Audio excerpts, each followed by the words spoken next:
Very important question. Hello students, today we are going to see superposition of two waves. Superposition of two waves. To find the resultant amplitude of the two waves. लक्ष नाही आहे बऱ्याच जणांचं. बंद करा ते मी सांगितलं बंद करा. इकडे लक्ष पाहिजे सगळ्यांचं.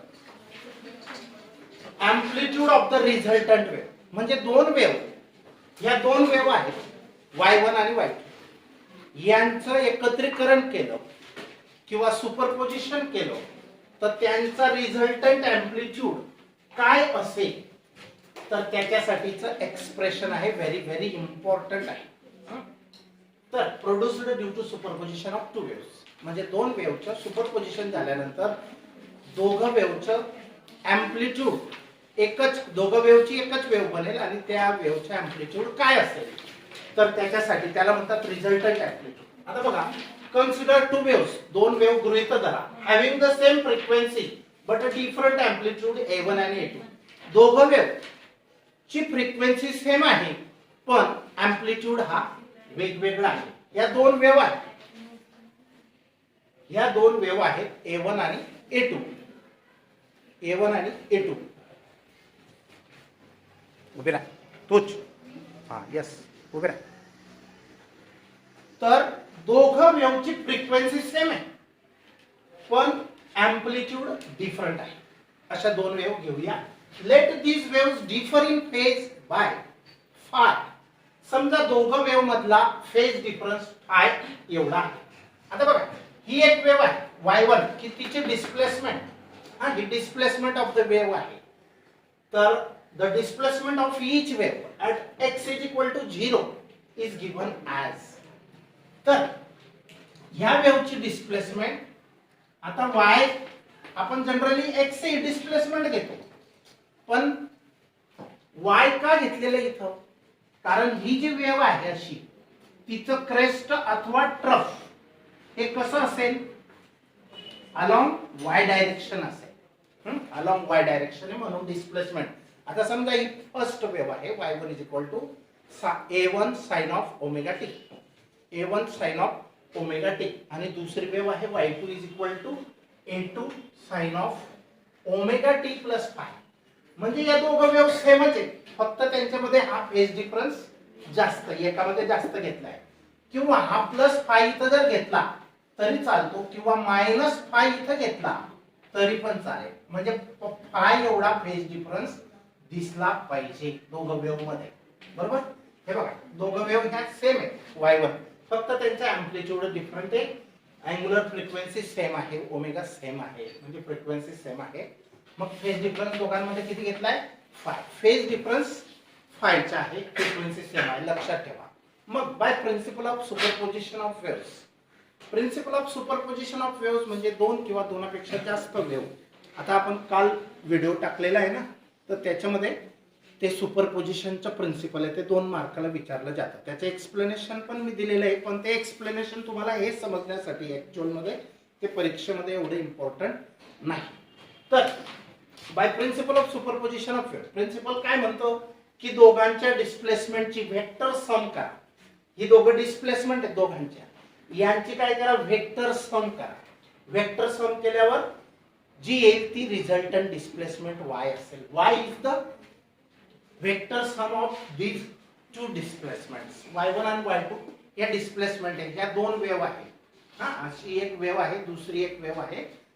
तर आता y ची व्हॅल्यू काय आपण घेतली, सॉरी y1 ची व्हॅल्यू पुट अप करा. y1 ची व्हॅल्यू आहे A1 sine of omega T. y2 ची व्हॅल्यू काय घेतली आपण, A2 sine of omega T plus phi. आता बघा, हा फॅक्टर जसा, ही टर्म जशीच्या तशी, A1 साइन ओमेगा टी जसाच्या तसा. आता याच्यामध्ये आपल्याला sine of A plus B चा फॉर्म्युला आहे मॅथेमॅटिक्स मध्ये. Sine of A plus B चा फॉर्म्युला काय बघ, sine of A plus B mathematics मध्ये sine A into cos B plus cos A into sine B. माहिती आहे की नाही, असा फॉर्म्युला आहे बघा. Sine A into cos B plus cos A into sine B बरोबर. आता बघा, ए म्हणजे ओमेगा टी आणि बी म्हणजे फाय. ए म्हणजे ओमेगा टी आणि बी म्हणजे फाय. तिथं त्याच्या व्हॅल्यू ठेवल्या तुम्हाला हे मिळून जाईल. तर बघा, याचं ही फर्स्ट टर्म जशीच्या तशी, हिचं एक्सपान्शन कसं करणार तुम्ही? A two sine omega T into cos phi plus A two cos omega T into sine phi. समजलं? त्या रूल नुसार. हा मॅथमॅटिक्सचा रूल आहे. हा फक्त गणित ज्यांचं नाहीये त्यांना हा पण लॉग टेबल मध्ये दिलेला आहे. समजलं का? हा रूल समजला की नाही? Sign omega T into cos phi plus cos omega T into sine five आणि ए टू दोघं ठिकाणी अटॅच करून दिला आहे. आता याच्यामध्ये कॉमन काय घ्यायचं इकडे लक्ष द्या. हा ए1 साइन ओमेगा टी ही टर्म आहे, ही ए2 साइन ओमेगा टी आणि कॉस फाय एक्स्ट्रा. तर आपण काय करायचं, साइन ओमेगा टी एवढा जो पार्ट आहे हा साइन ओमेगा टी कॉमन. काय केलं? कॉमन. मग राहिलं काय इथं? ए1 फक्त प्लस इथं काय शिल्लक राहिलं? A2 cos phi. बरोबर. आणि हा साइन ओमेगा टी कॉमन आहे प्लस. आता हे पण जसंच्या तसं लिहायचं. म्हणजे फर्स्ट आणि थर्ड टर्म सेम आहे, फक्त सॉरी पहिल्या दोन टर्म मधून साइन ओमेगा टी कॉमन घेतला आणि दुसरी टर्म सेम आहे. म्हणजे फर्स्ट सेकंड टर्म मधून साइन ओमेगा टी. समजलं की नाही? साइन ओमेगा टी कॉमन कसा घेतला आणि ही लास्ट टर्म जशीच्या तशी आहे. आता इफ वी राईट, जर आपण ह्याच्या बदल्यात ए1 प्लस ए2 कॉस फायच्या बदल्यात ए कॉस फाय घेतला, लक्ष द्या ना, ह्याच्या बदल्यात काय घेतला? ए कॉस फाय आणि ए2 साइन फाय. बघा इथं फाय फायच आहे. तर ह्याच्या बदल्यात ए2 साइन फाय च्या बदल्यात आपण ए साइन फाय घेतला. काय घेतलं लक्षात ठेवा ना, ह्याच्या बदल्यात ए कॉस फाय आणि ह्याच्या बदल्यात ए साइन फाय. हे फार इम्पॉर्टंट इक्वेशन आहे, इक्वेशन 3 आणि 4. मग ह्याच्या बदल्यात ही किंमत टाकायची. बरोबर. ह्याच्या बदल्यात ही किंमत जी आपण बनवली घेतली, हे मानलेली किंमत आहे. इफ वी राईट, जर याच्या बद्दल हे लिहिलं तर आता y हा जसाच्या तसा बघा. ह्याच्या बदल्यात काय मानायचं आपल्याला? ए कॉस फाय. हा ए कॉस फाय. बरोबर. ए कॉस फाय. त्याच्यानंतर साइन ओमेगा टी जसाच्या तसाच, फक्त याच्या बदल्यात आपण हे मानलं ते पुटअप केलं आणि हा साइन ओमेगा टी जसाच्या तसाच. समजलं? आता ए2 साइन फाय च्या बदल्यात काय पुटअप करणार आहे? ए2 साइन फाय च्या बदल्यात ए साइन फाय. हा ए साइन फाय बघा. बरोबर. आणि कॉस ओमेगा टी जसाच्या तसा. म्हणजे इथं साइन ओमेगा टी आणि इथं कॉस ओमेगा टी जसाच्या तसा राहू दिला आणि हे पुटअप केलेल्या व्हॅल्यूज आहेत. आता हे एक्सपान्शन कोणाचं तरी आहे. म्हणजे काय? जसं असं दिलं तर आपण याचं एक्सपान्शन काय करतो? Sign omega T into cos phi plus cos omega T into sine five या पद्धतीने. म्हणजे ह्याच्यापासून हे बनवू शकतो. तर ह्याच्यापासून हे एक्सपान्शन आहे कोणाचं? ह्याचं एक्सपान्शन हे आहे. मग हे एक्सपान्शन कोणाचं असेल? हे ए कॉस, हा एक कॉमन घ्या. Cos five into sine omega T plus sign omega T sorry sine five into cos omega T. उलट सुलट झालेलं आहे ते मागे पुढे एक टर्म. तर A sine omega T plus phi हे एक्सपान्शन ह्याचं आहे. म्हणजे त्याच्या बदल्यात आपण हे लिहू शकतो. त्याच रूल नुसार. फक्त हे मागे पुढे झालं काही फरक पडत नाही. ही टर्म सेकंड आणि फर्स्ट केली. चल, आता ही वेव या वेव सारखीच आहे. इथं ओमेगा टी ला प्लस आपण काहीच नाही घेतलाय, पण ऍक्च्युअली या वेव सारखीच आहे. म्हणजे दोन वेव आपण ज्या घेतल्या त्यांचा रिझल्टंट सुद्धा एक वेव येते आणि तिचा अँप्लिट्यूड काय येतो? ए येतो. दोघांचा मिळून एकत्र अँप्लिट्यूड. कारण अँप्लिट्यूड डिफरंट होते. दोन वेवचा, पहिल्या वेवचा ए1 होता, दुसऱ्या वेवचा ए2 होता. This is the equation of resultant wave. ही रिझल्टंट वेव भेटली. समजलं? इतकं हे समजलं तर आता पुढचं एकदम इझी बघा. It has the same frequency same आहे as that of interfering waves. As that of म्हणजे ज्या दोन इंटरफरिंग वेव्ह होत्या त्यांची जी फ्रिक्वेन्सी होती तीच फ्रिक्वेन्सी दोघांपासून एकच बनलेली जी वेव्ह आहे तिची आहे.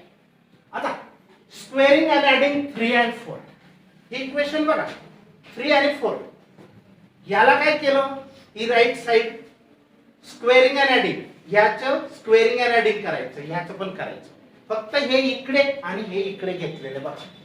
a square cos square of phi plus याच्यामध्ये काय मिळवायचे a square sine square of phi बरोबर इज इक्वल टू, मग हे राहिलं बघा a1 plus a2 cos of phi bracket square plus ह्याचा square a2 square sine square of phi बरोबर. आता बघा समजलं की नाही कसं लिहिलं, ही राईट साइडचा स्क्वेअर इकडे आणि लेफ्ट साइडचे स्क्वेअर सेपरेटली प्लस ऍड केले. आता a स्क्वेअर कॉमन घ्या आणि cos square plus sine square phi काय असतो 1 असतो, फंडामेंटल आहे.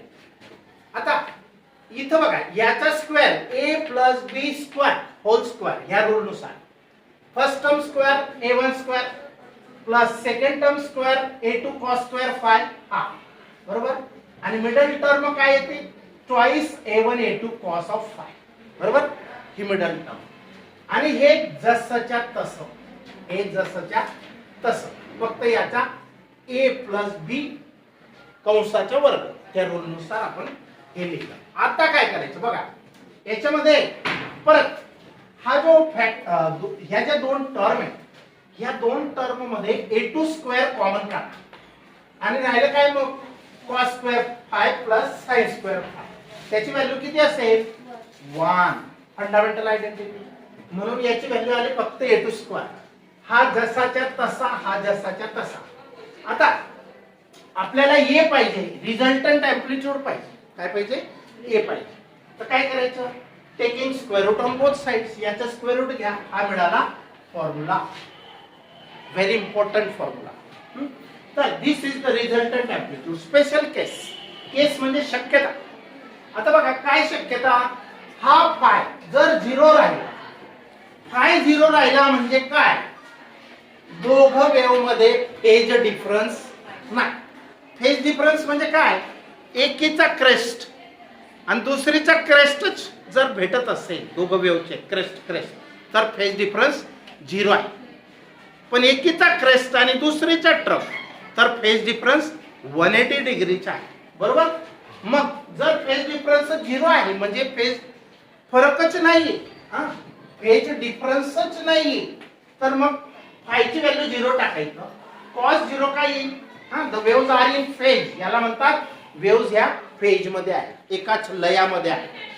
देन कॉस फायची व्हॅल्यू, फायची 0 टाका 1 येईल, हा 1 टाकला, याला सॉल्व केलं, हे कोणाचा तरी वर्ग विस्तार आहे, स्क्वेअर एक्सपान्शन आहे, कोणाचा आहे याचा वर्ग करा, हे मिळेल तुम्हाला. मग याचा स्क्वेअर स्क्वेअर रूट कॅन्सल करा, हे मिळेल बरोबर. आणि मग याची व्हॅल्यू काय असेल त्यावेळेला मॅक्झिमम असेल, एम्प्लिट्यूड रिझल्टंट वेव्हचा एम्प्लिट्यूड मॅक्झिमम. तसंच आपण पायची व्हॅल्यू पाय, पाय म्हणजे पाय किंवा 180 डिग्रीज घेतली तर कॉस पाय किती असतो, कॉस 180 डिग्री -1, तर याची व्हॅल्यू हे असं सोडवायचे, एक स्टेप मी ड्रॉप केली, डायरेक्ट इथं मायनस येतो फक्त, काहीच येत नाही. मग यांचा फरक काय असेल कमी होईल ना, मग हा वाढेल की नाही, हा मॅक्झिमम आहे आणि हा मिनिमम आहे, amplitude minimum. Okay now will stop. समजलं ना, डेरिवेशन सोपं आहे, व्हेरी इम्पॉर्टंट आहे.